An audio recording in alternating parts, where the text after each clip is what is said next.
Hi friends, welcome to Prashanth competitive hub YouTube channel. ఈ వీడియోలో TS EdCET 2020 first phase counselling detail steps గురించి తెలుసుకుందాం. ఎలా రిజిస్ట్రేషన్ చేసుకోవాలి, ఎలా లాగిన్ చేసుకోవాలి, సర్టిఫికేట్స్ ఎలా అప్లోడ్ చేయాలి, ప్రాసెసింగ్ ఫీజ్ ఎలా చెల్లించాలి అనేది ఈ వీడియోలో తెలుసుకుందాం. ఈ వీడియోని ఫస్ట్ టైం చూస్తుంటే మన ఛానల్ని సబ్స్క్రైబ్ చేసుకోండి. EdCET first phase counselling apply చేసే సమయంలో ఎలాంటి డౌట్స్ ఉన్నా కామెంట్ బాక్స్లో తెలపండి. మీ యొక్క కామెంట్స్కి తప్పకుండా రిప్లై ఇస్తాను. For EdCET counselling and BEd college fee structure గురించి వీడియోస్ ఆల్రెడీ చేశాను. మన ఛానల్ని సబ్స్క్రైబ్ చేసుకొని చూసుకోండి. ఇలాంటి మరింత ఇన్ఫర్మేషన్ కోసం subscribe to Prashanth competitive hub YouTube channel. SC ST candidates 500 rupees process fee చెల్లించాలి. Others candidates 800 rupees process fee చెల్లించాలి.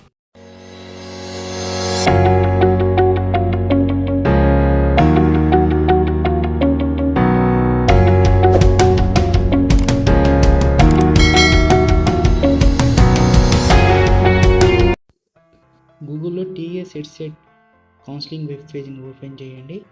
మనకి ఇప్పుడు అప్లికేషన్ లింక్ కనబడుతుంది, దాని మీద క్లిక్ చేయాలి ఫస్ట్. తర్వాత లాగిన్ హియర్ అని కనబడుతుంది. ఇక్కడ enter hall ticket number enter చేయాలి.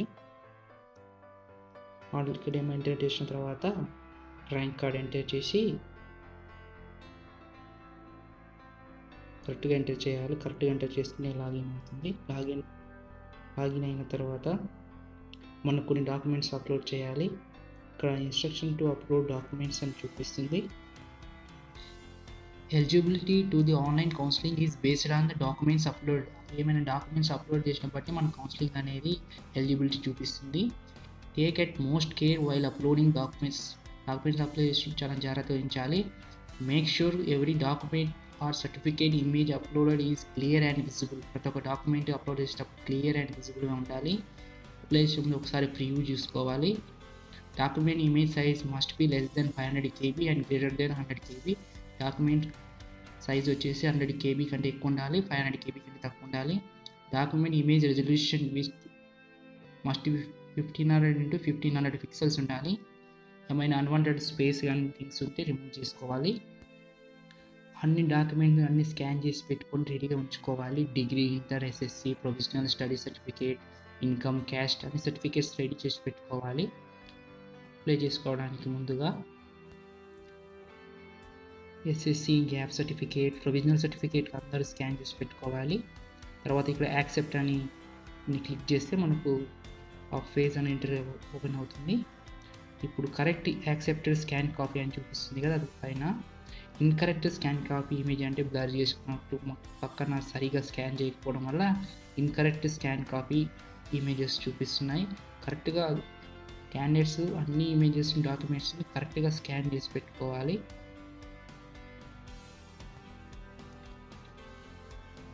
పై పిక్చర్లో కనబడుతుంది కరెక్ట్ మెథడ్లో స్కాన్ చేసినప్పుడు ఆ డాక్యుమెంట్ అలా కనబడుతుంది. సెకండ్ మెథడ్లో ఇన్కరెక్ట్ స్కాన్ చేసినప్పుడు మన ఇమేజ్ అనేది సరిగా కనబడదు. తర్వాత ఇక్కడ యాక్సెప్ట్ చేయాలి, యాక్సెప్ట్ అని చేయాలి. ఫస్ట్ మనం రిజిస్టర్ ఇయర్ అని చూపిస్తుంది కదా, ఇక్కడ candidate name, father name, mother name, gender, category, minority, mobile number, email ID, date of birth, Aadhaar number, local area region and create login password అని ఉంటుంది. మనం ఆల్రెడీ డిఫాల్ట్గా ఇవి వచ్చేస్తుంటాయి. మనం సెలెక్ట్ చేసుకోవాల్సింది కేటగిరీ అండ్ మైనార్టీ సెలెక్ట్ చేసుకోవాలి. తర్వాత డేట్ ఆఫ్ బర్త్ అన్నీ అక్కడి నుంచి వస్తుంటాయి. డిఫాల్ట్గా మనం ఆల్రెడీ చేసుకొని ఉంటాయి. ఆధార్ నెంబర్ అక్కడ వస్తుంది. తర్వాత మనం సెలెక్ట్ చేసుకోవాలి OUR, local area region select చేసుకున్న తర్వాత మనం లాగిన్ చేసి చూసుకోవాలి. క్రియేట్ లాగిన్ పాస్వర్డ్ కన్ఫర్మ్ చేసుకోవాలి, మనం పాస్వర్డ్ పెట్టుకోవాలి. అన్ని డీటెయిల్స్ ఒకసారి కరెక్ట్ ఉన్నా లేదో ఒకసారి చెక్ చేసుకోవాలి సబ్మిట్ చేసాం కదా. ఆ తర్వాత మన మొబైల్కి OTP పాస్వర్డ్ వస్తుంది. ఆ పాస్వర్డ్ని మనం ఎంటర్ చేయాలి. మొబైల్కి వస్తుంది, యాజ్ వెల్ యాజ్ జీమెయిల్ కూడా వస్తుంది. ఆ మొబైల్కి వచ్చిన పాస్వర్డ్ని మనం ఇక్కడ ఎంటర్ చేయాలి. ఇక్కడ ఎంటర్ చేసి అన్నీ రెడీగా పెట్టుకోవాలి. మొబైల్ నెంబర్ అన్ని దగ్గర పెట్టుకోవాలి. Please note down the payment transaction ID for future reference. మనం పేమెంట్ చేసేది చేసుకోవాలి. Hall ticket number, candidate name, category, payment, transaction ID, fee to be paid అని. తర్వాత సబ్మిట్ చేసిన తర్వాత ఇక్కడ మనం పే నౌ అని పెట్టాలి. ఆప్షన్ సెలెక్ట్ చేసుకోవాలి. ఇక్కడ మనం ఈ ఫీజ్ పేమెంట్ అనేది క్రెడిట్ కార్డా, డెబిట్ కార్డా, ఇంటర్నెట్ బ్యాంకింగా. నేను ఇక్కడ ఇంటర్నెట్ బ్యాంక్ ద్వారా చేస్తున్నాను. ఈ కౌన్సిలింగ్ ఫీజ్ అనేది స్టేట్ బ్యాంక్ ఆఫ్ ఇండియా నాకు ఇంటర్నెట్ బ్యాంకింగ్ కాబట్టి ఈ ఆప్షన్ సెలెక్ట్ చేసుకుంటున్నాను. మేక్ పేమెంట్ అని సెలెక్ట్ చేసుకొని ఎంటర్ చేయాలి.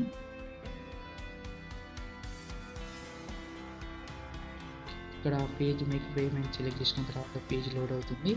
ఎస్బీఐ ఇంటర్ఫేస్ ఓపెన్ అవుతుంది. ఇక్కడ మనం user name and password enter చేసుకోవాలి. ఆల్రెడీ ఎస్బీఐ ఇంటర్నెట్ బ్యాంకింగ్ ఉన్న వాళ్ళకు ఇలా పేమెంట్ చేస్తే సరిపోతుంది. ఇక్కడ user name, SBI interface open అయిన తర్వాత user name and password enter చేయాలి. పాస్వర్డ్ ఎంటర్ చేసిన తర్వాత ఇక్కడ లాగిన్ అనే ఆప్షన్ కనబడుతుంది. ఆ ఆప్షన్ ఎంటర్ చేయాలి.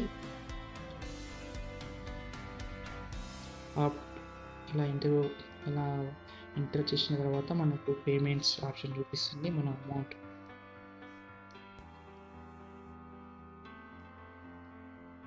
అకౌంట్ నుంచి డెబిట్ అయ్యే అమౌంట్ చూపిస్తుంది. అకౌంట్ నెంబర్, అకౌంట్ టైప్ అని చూపిస్తుంది. Account and client code, currency, date, service charge అని చూపిస్తుంది. తర్వాత ఇక్కడ కన్ఫర్మ్ చేయాలి. 800 బీసీలకు, ఓసీలకు 800 రూపీస్ ప్రాసెసింగ్ ఫీ ఇక్కడ చెల్లించాలి. తర్వాత ఇక్కడ కన్ఫర్మ్ అనే ఆప్షన్ ఎంటర్ చేయాలి. ఇప్పుడు మన అకౌంట్ నుంచి మనీ డెబిట్ అవుతుంది. కొంచెం టైం పడుతుంది ఒకసారి నెట్ స్లో ఉన్నప్పుడు. తర్వాత మన మొబైల్కి హై సెక్యూరిటీ ట్రాన్సాక్షన్ పాస్వర్డ్ వస్తుంది. Enter high security transaction password received your mobile. మన మొబైల్కి వచ్చిన పాస్వర్డ్ని మనం ఎంటర్ చేయాలి. ఒక్కొక్కసారి 5 minutes టైం పడుతుంటుంది, 2 minutes టైం పడుతుంటుంది. Depending upon your mobile network message అనేది వస్తుంది. ఇలా ఇంటర్నెట్ బ్యాంక్ ద్వారా పేమెంట్ చేసేటప్పుడు క్యాండిడేట్స్ని రిఫ్రెష్ చేయకూడదు, అలానే ఉంచాలి. కొంచెం నెట్ స్లో ఉన్న ప్రాసెస్ అనేది కరెక్ట్ అవుతుంది. తర్వాత మనకు మొబైల్కి వచ్చిన హై సెక్యూరిటీ పాస్వర్డ్ ఎంటర్ చేస్తున్నాను. ఎంటర్ చేసిన తర్వాత కన్ఫర్మ్ ఎంటర్ చేయాలి. మళ్ళీ యువర్ పేమెంట్ వాస్ సక్సెస్ఫుల్ అనే మెసేజ్ చూపిస్తుంది. అకౌంట్ వర్డ్స్, నెంబర్స్ అని చూపిస్తుంది. అమౌంట్ ఎంత డెబిట్ అయింది. తర్వాత ఇక్కడ మనకు ఆప్షన్ కనబడుతుంది. కంటిన్యూ అనే ఆప్షన్ ఎంటర్ చేయాలి. కంటిన్యూ ఆప్షన్ ఎంటర్ చేస్తే మనకు ట్రాన్సాక్షన్ వాస్ సక్సెస్ఫుల్ అని చూపిస్తుంది. తర్వాత మన అమౌంట్ అనేది ఇప్పుడు ఫస్ట్ అయిపోయింది, రిజిస్టర్ అయిపోయింది. తర్వాత పే చేసినాం. పేమెంట్ చేసేసిన తర్వాత మనకు క్వాలిఫికేషన్ ఎంటర్ చేయాలి. Qualification details first studied SSC 10th class equivalent అని అడుగుతుంది. మీరు ఈక్వలెంట్ చదివితే ఎస్ అని పెట్టాలి, లేకపోతే నో అని పెట్టాలి. తర్వాత మన డీటెయిల్స్ ఎంటర్ చేయాలి. కొందరికి డిఫాల్ట్గా కరెక్ట్ వస్తున్నాయి, కొందరికి డిఫాల్ట్గా మన ఎస్ఎస్సి డీటెయిల్స్ రావడం లేదు. ఎస్ఎస్సి హాల్ టికెట్ నెంబర్ కరెక్ట్గా ఎంటర్ చేయాలి. ఎస్ఎస్సి ఇయర్ ఆఫ్ పాస్, ఎప్పుడు పాస్ అయినామో అప్పుడు ఎంటర్ చేయాలి. ఆ ఇయర్లో పాస్ అయినామో ఆ ఇయర్లో ఎంటర్ చేయాలి. మన ఎస్ఎస్సి సర్టిఫికేట్ మీద రైట్ సైడ్ కానీ లెఫ్ట్ సైడ్ కానీ నెంబర్ ఉంటుంది. ఆ నెంబర్ని మనం కరెక్ట్గా ఎంటర్ చేయాలి. మనం ఒకసారి ఎస్ఎస్సి మేము చూస్తే రైట్ సైడ్ కానీ లెఫ్ట్ సైడ్ కానీ ఉంటుంది. ఎస్ఎస్సి డీటెయిల్స్ ఎంటర్ చేసేటప్పుడు మనం ఎస్ఎస్సి సర్టిఫికేట్ నెంబర్ మన వద్ద ఉంచుకోవాలి. ఎస్ఎస్సి మేము మన వద్ద ఉంచుకోవాలి. ఎస్ఎస్సి డాక్యుమెంట్ కరెక్ట్ సైజులో స్కాన్ చేసి రెడీ ఉంచుకోవాలి. ఇక్కడ మనం SSC hall ticket number enter చేస్తున్నాను. ఇక్కడ రాంగ్ ఇవ్వబడింది. తర్వాత ఎస్ఎస్సి ఇయర్ ఆఫ్ పాస్ కూడా కరెక్ట్గా ఎంటర్ చేయాలి. ఎస్ఎస్సి సర్టిఫికేట్ నెంబర్ కూడా చూసి ఎంటర్ చేయాలి. ఎస్ఎస్సి మెమోలో రైట్ సైడ్ ఉంటుంది, దాన్ని చూసి కరెక్ట్గా ఎంటర్ చేయాలి. ఏది పడితే అది ఎంటర్ చేయకూడదు, కొంచెం అబ్జర్వేషన్ చేసి ఎంటర్ చేయాలి.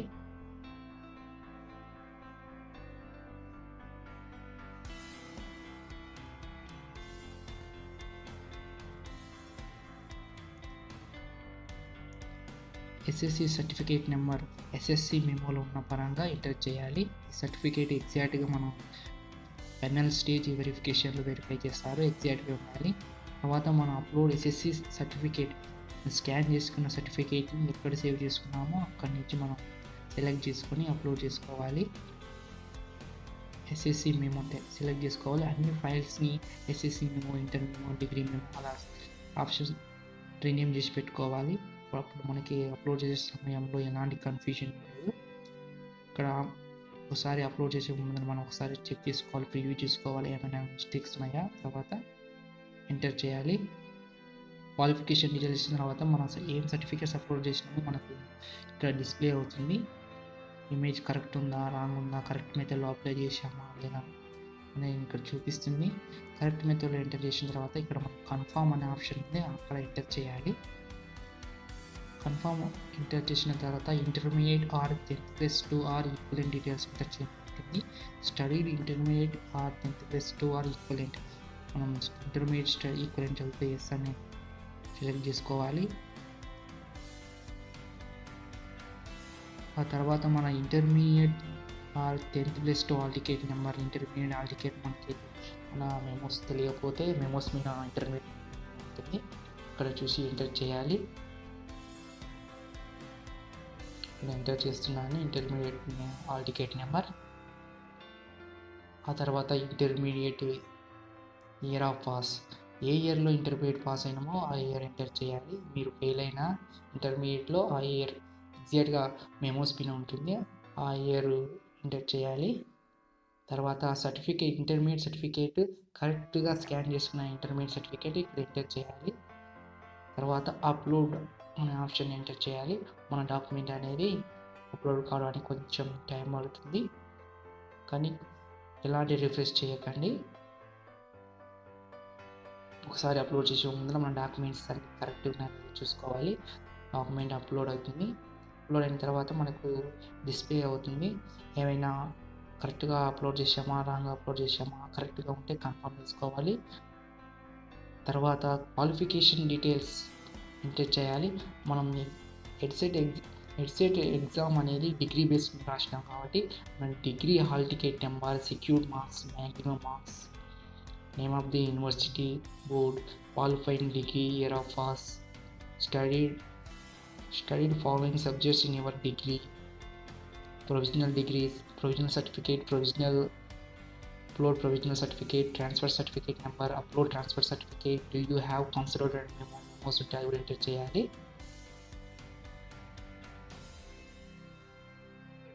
తర్వాత qualifying degree hall ticket number, degree memo ఉంటుంది, ఆ మెమో చూసి మనం ఎంటర్ చేయాలి. ఇప్పుడు నేను degree hall ticket number enter చేస్తున్నాను. తప్పు లేకుండా ఎంటర్ చేయాలి. కొంచెం టైం తీసుకున్నాను ఏం కాదు, కానీ మిస్టేక్స్ ఉంటే మళ్ళీ కౌన్సిలింగ్లో సీట్ కోల్పోయే అవకాశం ఉంది. చాలా జాగ్రత్తగా అప్లై చేసుకోవాలి ఎవరైనా సొంతంగా అప్లై చేసుకునే వాళ్ళు.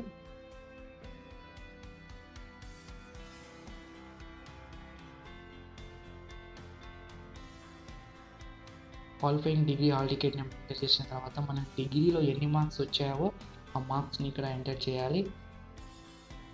ఆ మార్క్స్ ఎంటర్ చేసిన తర్వాత మన డిగ్రీలో ఎన్ని మార్క్స్ ఉన్నాయి, టోటల్ మార్క్స్ ఎంటర్ చేయాలి. తర్వాత మనం ఏ యూనివర్సిటీకి డిగ్రీ చదివామో ఆ డిగ్రీ యూనివర్సిటీ ఎంటర్ చేయాలి.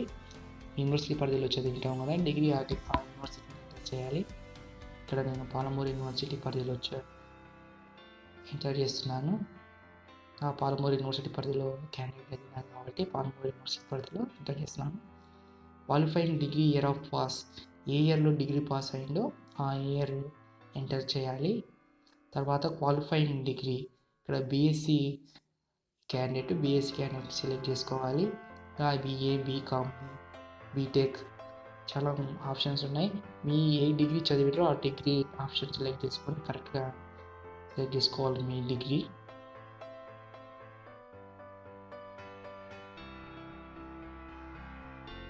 BBA, BBM అన్ని డిగ్రీ క్వాలిఫికేషన్స్ ఇక్కడ ఉన్నాయి. తర్వాత ఇక్కడ మన డిగ్రీలో ఏ సబ్జెక్ట్ చదివామో చూపిస్తుంది. Botany, biochemistry, genetics, agriculture, food science చాలా ఉన్నాయి. Agriculture, nutrition, microbiology. నేను ఇక్కడ క్యాండిడేట్ బాటనీ చెప్పింది కాబట్టి బాటనీ ఎంటర్ చేస్తున్నాను. Sericulture, life science, geology, biological science అన్నీ ఉన్నాయి కాబట్టి మనం అన్నీ అప్లై చేసుకోవాలి.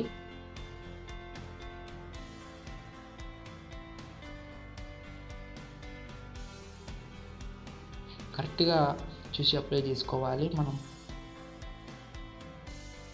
ప్రొవిజనల్ సర్టిఫికేట్ నెంబర్ కూడా మనం ఎంటర్ చేయాలి. ప్రొవిజనల్ సర్టిఫికేట్ నెంబర్ ఈ ప్రొవిజనల్ సర్టిఫికేట్ మీద రైట్ సైడ్లో ఉంటుంది లేదా లెఫ్ట్ సైడ్లో ఉంటుంది. కొంత యూనివర్సిటీలో లెఫ్ట్ సైడ్ ఇస్తారు, కొంతమంది యూనివర్సిటీలో రైట్ సైడ్ ఇస్తారు. కరెక్ట్గా ఎంటర్ చేయాలి. ఆ ఎంటర్ చేసిన సర్టిఫికేట్ నెంబర్ మనకు కాలేజ్ సీట్ వచ్చిన తర్వాత వెరిఫై చేస్తారు. మనం ఒకవేళ డీటెయిల్స్ ఎంత రాంగ్గా ఉంటే మన సీట్ కోల్పోయే అవకాశం ఉంటుంది. తెలియకపోతే తెలుసుకొని అప్లై చేయండి, అబ్జర్వ్ చేసి అప్లై చేయండి. తర్వాత మన ప్రొవిజనల్ సర్టిఫికేట్ నెంబర్ కూడా ఎంటర్ చేయాలి, అప్లోడ్ చేయాలి. ప్రొవిజనల్ సర్టిఫికేట్ ఎగ్జాక్ట్గా స్కాన్ చేసి కరెక్ట్ మెథడ్లో ఉండాలి. బ్లర్ లేకుండా నీట్గా క్లియర్ విజిబుల్ ఉండాలి. అన్ని డాక్యుమెంట్స్ ఎలాంటి అంటే నీట్గా స్కాన్ చేసుకోవాలి.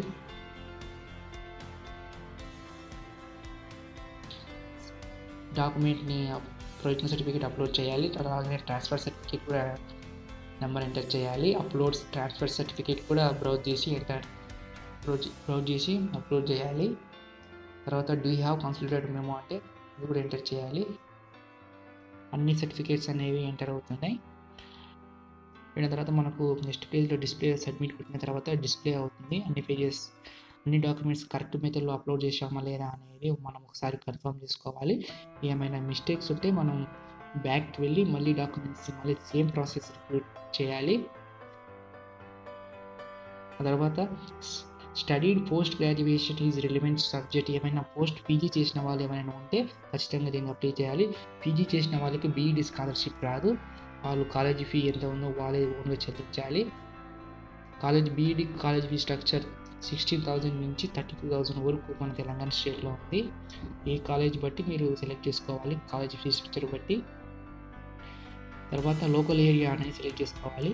నేను ఉస్మానియా యూనివర్సిటీ పరిధిలో లోకల్ ఏరియా అవుతుందిగా సెలెక్ట్ చేసుకున్నాను. ఫ్రమ్ క్లాస్ మనం ఎక్కడి నుంచి బోనాఫైడ్స్ ఉంటాయి కదా, 9th క్లాస్ టు డిగ్రీ వరకు ఇక్కడ చదువుకుని ఇక్కడ సెలెక్ట్ చేసుకోవాలి. 9th to డిగ్రీ సెలెక్ట్ చేసుకోవాలి. మనం first class to 10th class bonafide. తర్వాత ఇంటర్ డిగ్రీ బోనాఫైడ్స్ కూడా ఎంటర్ చేసుకోవాలి. From class 9th class to degree qualifying degree 3rd year. అలాగనే ప్లేస్ సెలెక్ట్ చేసుకోవాలి.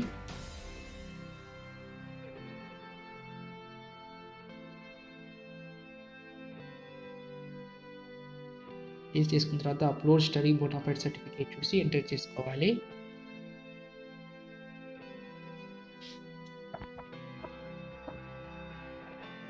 Qualifying degree 4th year 3rd year అన్ని option చూపిస్తుంది. Correct మెథడ్లో ఆప్షన్ సెలెక్ట్ చేసుకొని మనం ఏమైనా క్వాలిఫికేషన్ కొందరికి మేము బోనాఫైడ్స్ ఎక్కువ ఉంటాయి.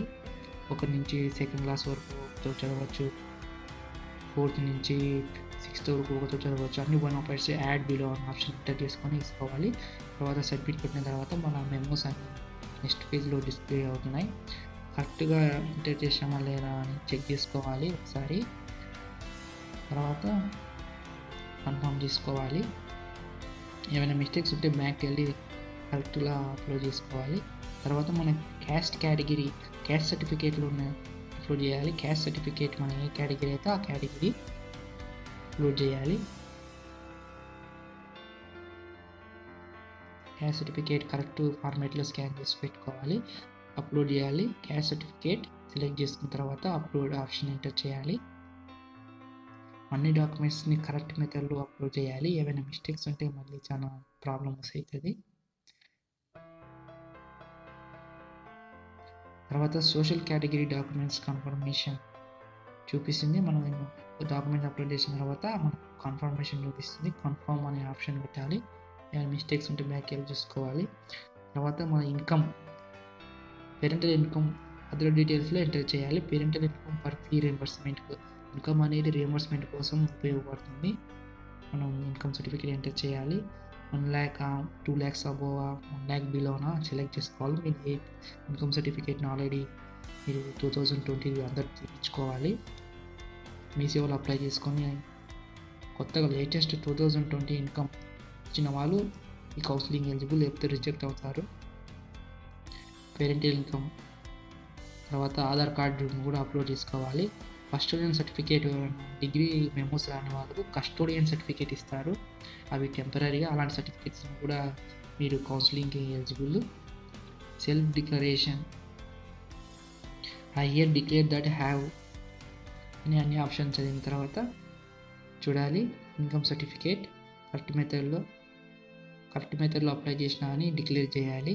అగ్రీ చేసిన తర్వాత కన్ఫర్మ్ అని ఎంటర్ చేయాలి. ఇంకా process certificate verification status submitted అని చూపిస్తుంది. మనకి స్టేటస్ అనేది ఈ కంప్లీట్ ప్రాసెస్ అయిపోయిన తర్వాత సర్టిఫికేట్స్ వెరిఫికేషన్ స్టేటస్ సబ్మిటెడ్ అనే ఆప్షన్ చూపిస్తుంది. Already BEd college fee structure గురించి వీడియో చేశాను, కింద డిస్క్రిప్షన్లో లింక్ షేర్ చేస్తాను. For more EdCET counselling updates please subscribe to Prashanth competitive hub YouTube channel.